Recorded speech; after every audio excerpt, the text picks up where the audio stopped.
അല്ലാഹു സുബ്ഹാനഹു തആല ദുനിയാവിനെ പടച്ചിട്ട് ഒരു നോട്ടം പോലും റഹ്മത്തിന്റെ നോട്ടം നോക്കിയിട്ടില്ല. മഹാനായ റസൂലുള്ളാഹി സ്വല്ലല്ലാഹു അലൈഹി വസല്ലമ തങ്ങൾ പറയുകയാണ്, ഇന്നല്ലാഹ ലം യഖ്ലുഖ ഖൽഖാ അബ്അദ മിനദ് ദുനിയാ. അല്ലാഹുവിന്റെ സൃഷ്ടിജാലങ്ങളെ കൂട്ടത്തിൽ വെച്ച് അല്ലാഹുവിന് ഏറ്റവും ദേഷ്യമുള്ളത് ദുനിയാവാണ്. മഹാനായ ഹബീബുനാ മുഹമ്മദുൽ മുസ്തഫ وإنه لم ينظر إليها منذ خلقها.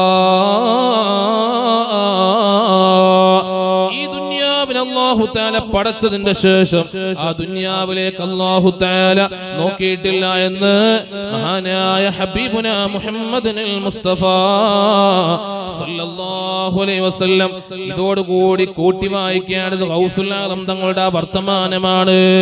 അൽ മാലു ഫീ ജൈബിക ഹലാൽ, സമ്പത്തിന്റെ കീശയിൽ അത് ഹലാലാണ്, അക്കൗണ്ടിൽ ഹലാലാണ്.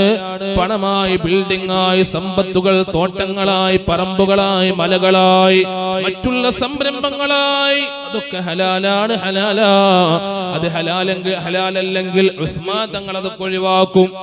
ഞാൻ പറഞ്ഞല്ലോ, ലോകത്തിലെ ഏറ്റവും വലിയ കോടീശ്വരൻ അത് സയ്യിദുനാ ഉസ്മാൻ ഇബ്നു അഫ്ഫാൻ തങ്ങളാണ്. റസൂലുള്ളാഹിന്റെ സ്വർഗ്ഗത്തിലെ കൂട്ടുകാരനാണ്. അത് ഹലാലാണ്.